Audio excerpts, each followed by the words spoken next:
Œuvre de Maria Valtorta, tome 4, chapitre 252, intitulé Le retour de Tyr, les miracles et la parabole de la vigne et de l'orme. Le 13 août 1945. Les habitants de Sicaminon, attirés par la curiosité, ont assiégé toute la journée l'endroit où les disciples attendent le retour du Maître. Mais entre-temps, les femmes disciples n'ont pas perdu leur temps.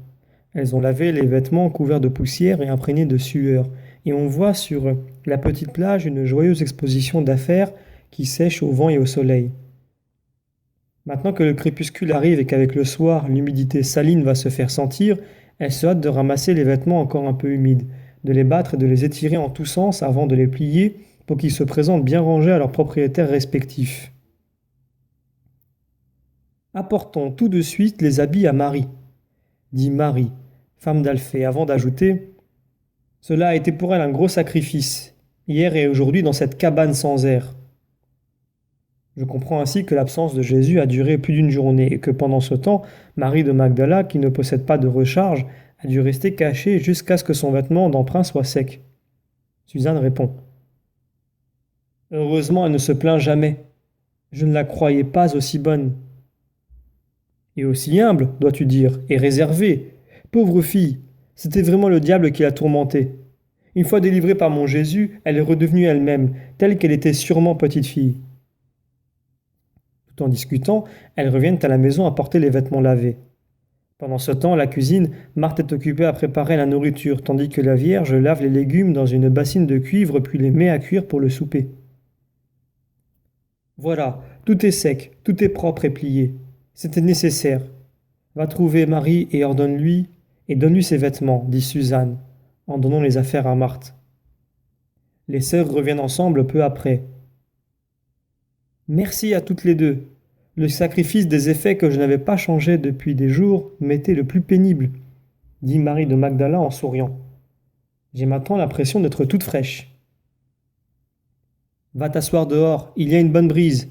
Tu dois en avoir besoin après avoir été si longtemps enfermée.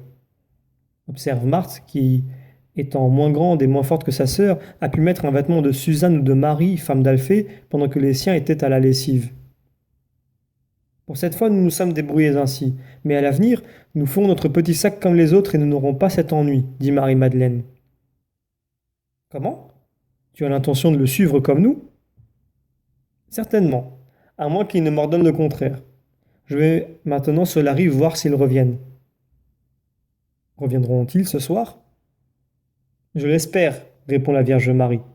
Je suis inquiète parce qu'il est allé en Phénicie, mais je pense qu'il est avec les apôtres et je suppose que les Phéniciens sont meilleurs que beaucoup d'autres. Mais je voudrais qu'il revienne à cause des gens qui l'attendent. Quand je suis allé à la fontaine, une mère m'a arrêté pour me dire: Tu es avec le maître galiléen, celui qu'on appelle Messie? Alors viens voir mon enfant. Voilà un an que la fièvre le tourmente. Je suis entré dans une petite maison. Pauvre enfant, on aurait dit une petite fleur en train de mourir. Je le dirai à Jésus. Il y en a d'autres qui demandent la guérison. Plus la guérison que l'enseignement, dit Marthe. Il est difficile à l'homme d'être seulement spirituel. Il entend mieux les appels de la chair et ses besoins, répond la Vierge. Cependant, beaucoup naissent à la vie de l'esprit après un miracle. Oui, Marthe, et c'est pour cela que mon fils opère tant de miracles, par bonté envers l'homme, mais aussi pour l'attirer, par ce moyen, à son chemin qu'autrement un trop grand nombre ne suivrait pas. Jean d'Andorre, qui n'était pas parti avec Jésus, rentre à la maison et avec lui un grand nombre de disciples qui étaient allés dans les maisonnettes qu'ils habitent. Presque en même temps, Marie-Madeleine revient en disant: Ils arrivent, ce sont les 5 barques parties à l'aube hier, je les ai bien reconnus. Ils seront fatigués et assoiffés. Je vais prendre encore de l'eau. La fontaine est très fraîche, dit Marie, femme d'Alphée, qui sort avec l'hébreu. Allons à la rencontre de Jésus. Venez, dit la Vierge. Et elle sort avec Marie-Madeleine et Jean d'Andorre parce que Marthe et Suzanne restent au fourneau, toutes rouges et fort occupées à finir la préparation du repas. Longeant la rive, elles parviennent à un petit môle où d'autres barques de pêche sont rentrées et sont au repos. De l'extrémité, on découvre bien tout le golfe et la ville qui lui donne son nom, où l'on voit aussi les 5 barques qui filent rapidement, un peu penchées par la course. Leurs voiles sont bien gonflées par un vent du nord qui leur est favorable et soulage les hommes accablés par la chaleur. Regarde comme Simon et les autres se débrouillent bien. Ils suivent à merveille le sillage du pilote. Voilà qu'ils ont dépassé le brisant. Ils prennent maintenant le large pour contourner le courant qui est fort à cet endroit.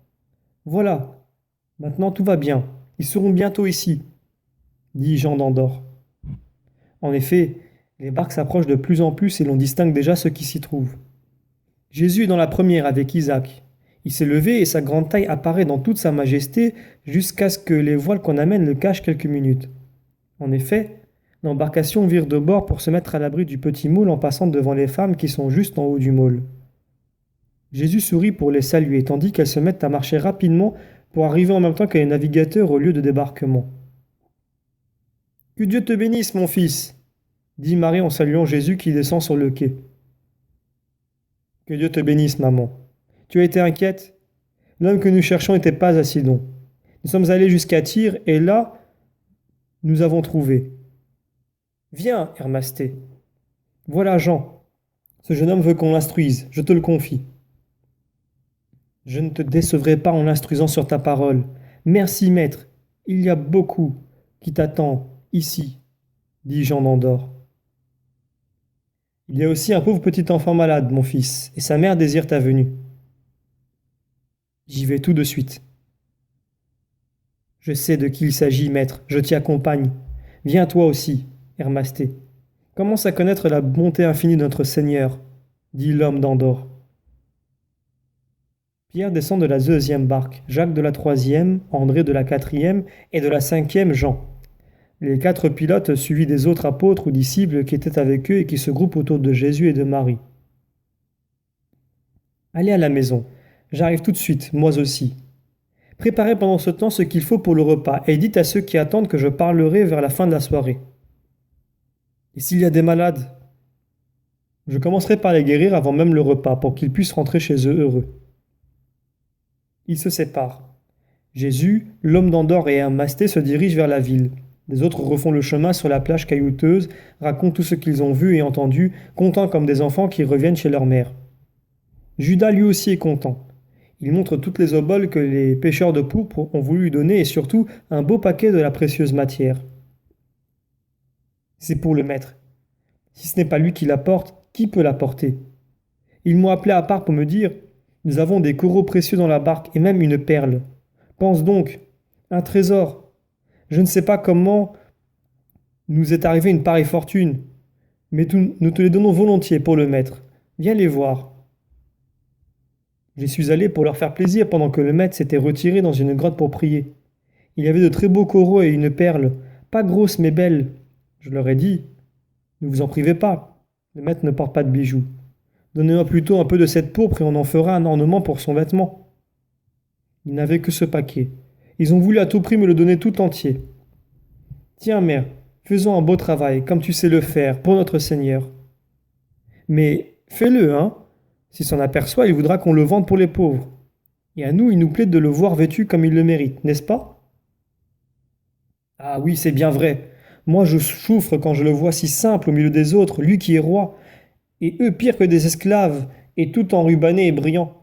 Et ils le regardent comme un pauvre indigne d'eux, dit Pierre. Tu as vu les rires des seigneurs de Tyr, pendant que nous prenions congé des pêcheurs, lui répond son frère.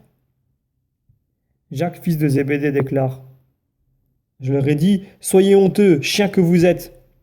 Un fil de son vêtement blanc a plus de prix que toutes vos fanfreluches. Puisque Judas a pu voir cette pourpre, je voudrais que tu la prépares pour la fête des tentes, dit Jude. Je n'ai jamais filé avec de la poutre, mais de la pourpre, mais j'essaierai, dit la Vierge Marie en touchant le soyeux étain léger, moelleux, d'une couleur magnifique. Ma nourrice connaît bien cela, dit Marie-Madeleine, experte en fête de beauté. Nous la verrons à Césarée. Elle te montrera. Tu apprendras vite car tu sais bien faire tout. Moi je mettrai un galon au cou, aux manches et au bas du vêtement, de la pourpre sur du lin très blanc, ou de la laine très blanche avec des palmes et des rosaces, comme il y en a sur les marbres du Saint et avec le nid de David au milieu. Cela irait très bien. Marthe dit, notre mère a fait ce dessin en raison de sa beauté. sur le vêtement que Lazare mit pour son voyage dans la terre de Syrie quand il en a pris possession. Je l'ai conservé parce que c'était le dernier travail de notre mère. Je te l'enverrai. Je le ferai en priant pour votre mère. Ils ont atteint les maisons.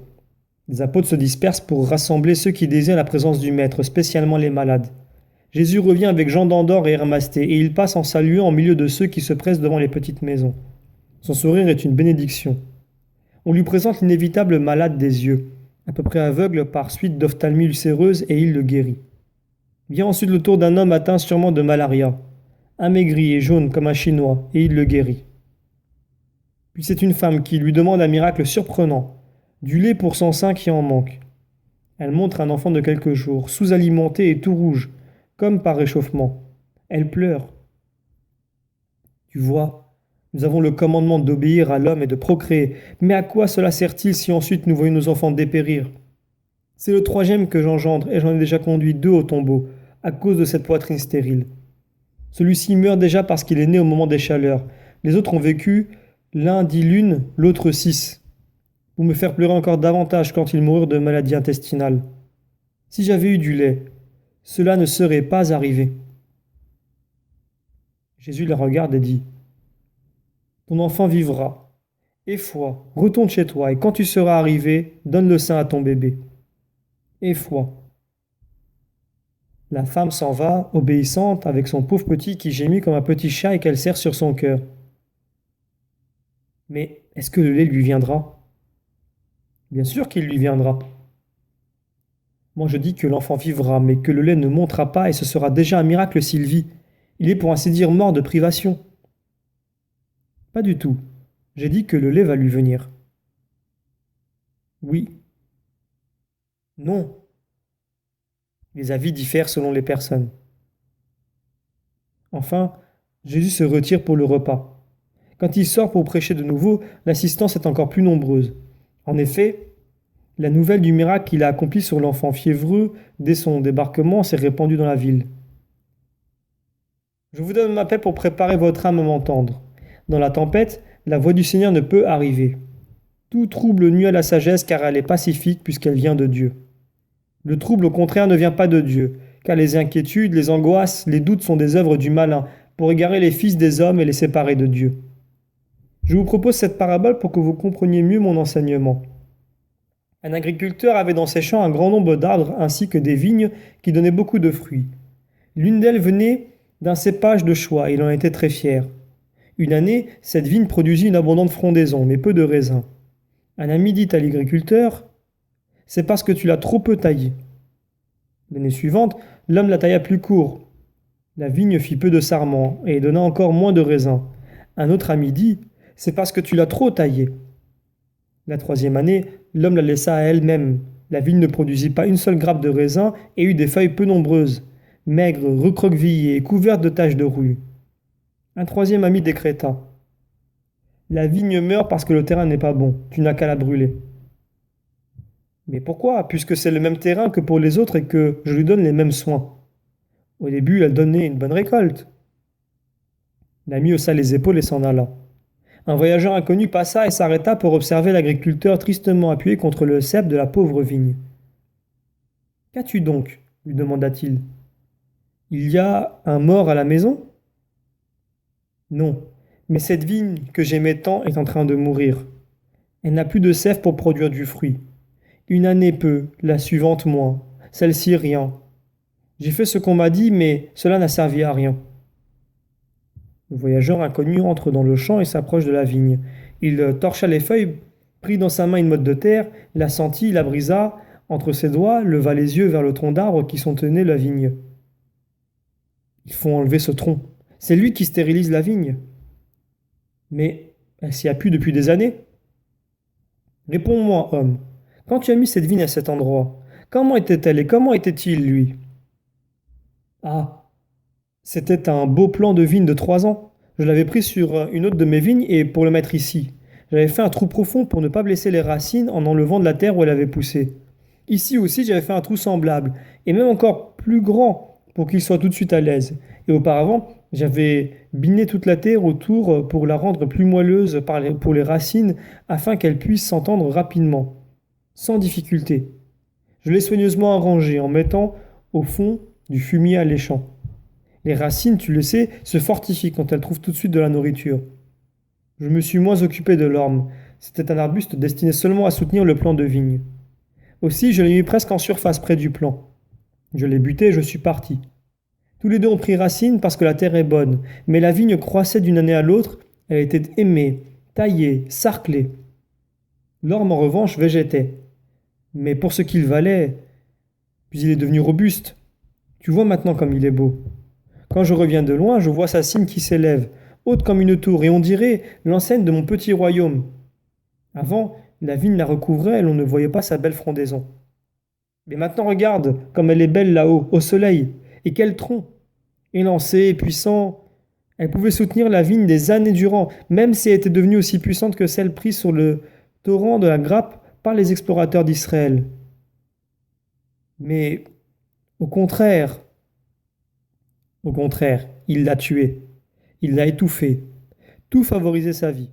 Le terrain, la situation, la lumière, le soleil et les soins que tu lui as donnés. Mais il l'a détruite. Il est devenu trop fort. Il a lié ses racines jusqu'à les anéantir. Il a pris toute la sève du sol. Il lui a mis un bâillon pour l'empêcher de respirer, de profiter de la lumière. Coupe tout de suite cet arbre inutile et envahissant, et ta vigne ressuscitera. Elle ressuscitera même encore mieux si tu creuses patiemment le sol pour mettre à nu les racines de l'orme et les couper, pour être sûr qu'elles ne donneront pas de rejetons. Leurs dernières ramifications pourriront dans le sol, et au lieu de donner la mort, elles donneront la vie parce qu'elles deviendront du terreau, digne châtiment de leur égoïsme. Quant au tronc, tu le brûleras. Ainsi il te sera utile. Un arbre inutile et nuisible ne sert qu'au feu, et il faut l'enlever pour que tout ce qui est bon aille à la plante bonne et utile. Et foi en mes paroles et tu seras satisfait. Mais toi, qui es-tu? Dis-le-moi pour que je puisse avoir foi. Je suis le sage. Qui croit en moi sera en sécurité. Et il s'en alla. L'homme resta un peu hésitant, puis il se décida et mit la main à la scie. Il appela aussi ses amis pour qu'ils l'aident. Mais tu es malade? Tu vas perdre l'orme en plus de la vigne. Moi, je me contenterai d'en couper la cime pour donner de l'air à la vigne, rien de plus. De toute façon, il lui faudra un tuteur. Tu travailles pour rien. Qui sait qui était ton conseiller? Peut-être quelqu'un qui te hait à ton insu. Ou encore un fou. Et autres commentaires. Je fais ce qu'il m'a dit. J'ai foi en cet homme. Il scia donc l'orme au ras du sol, et mieux encore, il mit à nu les racines de 2 arbres dans un large rayon. Il coupa patiemment celle de l'orme en prenant soin de ne pas abîmer celle de la vigne. Il reboucha le grand trou et mit à la vigne, resté sans tuteur, un solide pieu de fer portant le mot foi écrit sur une tablette attachée au haut du pieu. Les autres s'en allèrent en hochant la tête. L'automne passa et l'hiver aussi. Le printemps arriva. Les serments soutenus par le tuteur se garnirent de nombreux bourgeons, d'abord fermés comme dans un étui de velours argenté, puis entr'ouverts sur l'émeraude de petites feuilles naissantes, puis ouvertes. L'on vit ensuite pousser, à partir du tronc, de nouveaux sarments robustes, tout un épanouissement de petites fleurs, puis une profusion de grains de raisin. Plus de grappes que de feuilles, et celles-ci larges, vertes, robustes, avec des groupes de 2, 3 grappes et plus encore. Et chaque grappe portait, serrés les uns contre les autres, des grains charnus, succulents, splendides. Et maintenant, qu'en dites-vous? Oui ou non? Était-ce l'arbre qui faisait mourir ma vigne? Oui ou non le sage l'avait-il dit juste? Oui ou non ai-je eu raison d'écrire sur cette tablette le mot foi? Dit l'homme à ses amis incrédules. Tu as eu raison. Et heureux es-tu d'avoir su avoir foi et d'être capable de détruire le passé et ce qu'on t'a dit être nuisible. Voilà pour la parabole. Pour ce qui est de la femme au Saint-Hari, voici la réponse. Regardez du côté de la ville. Tout le monde se tourne vers la ville et voit la femme de tout à l'heure qui arrive au pas de course et qui, tout en courant, ne détache pas son bébé de son sein gonflé, bien gonflé de lait, que le petit affamé tète avec une voracité telle qu'il semble s'y noyer. Et la femme ne s'arrête qu'au pied de Jésus, devant qui elle détache un moment le bébé de son sein en criant « Béni, béni pour qu'il vive pour toi !» Après cet intermède, Jésus reprend. Et pour vos suppositions sur le miracle, vous avez obtenu une réponse. Mais la parabole a un sens plus large que ce petit épisode d'une foi récompensée, et le voici. Dieu avait placé sa vigne, son peuple, à un endroit favorable, en lui procurant tout ce qu'il lui fallait pour croître et produire des fruits toujours plus abondants, en l'appuyant sur des maîtres pour qu'ils puissent plus facilement comprendre la loi et s'en faire une force. Mais les maîtres voulurent se mettre au-dessus du législateur, et ils prirent toujours plus de place jusqu'à s'imposer plus que la parole éternelle. Et Israël est devenu stérile. Mais certains d'Israël souffrent en toute droiture d'âme de cette stérilité, et essaient tel ou tel remède selon les paroles ou les conseils des maîtres pourvus de sciences humaines, mais non de sciences surnaturelles et par conséquent éloignés de la connaissance de ce qu'il convient de faire pour rendre la vie à l'esprit d'Israël. Le Seigneur leur a donc envoyé le sage afin qu'il puisse trouver auprès de lui un conseil vraiment salutaire. Or, qu'arrive-t-il? Pourquoi Israël ne reprend-il pas de force et ne redevient-il pas vigoureux comme à la belle époque de sa fidélité au Seigneur? Parce qu'il faudrait conseiller d'extirper tous les parasites qui se sont développés au détriment de cette chose sainte qu'est la loi du décalogue, telle qu'elle a été donnée, sans compromis, sans tergiversation, sans hypocrisie. Cela laisserait de l'air, de l'espace, de la sève à la vigne au peuple de Dieu, en lui donnant un tuteur puissant, droit, unique aux vertus solaires, la foi. Or, ce conseil, on ne l'accepte pas. C'est pourquoi je vous dis qu'Israël périra, alors qu'il pourrait ressusciter et posséder le royaume de Dieu, s'il savait croire, se repentir avec générosité et changer foncièrement. Allez en paix, et que le Seigneur soit avec vous.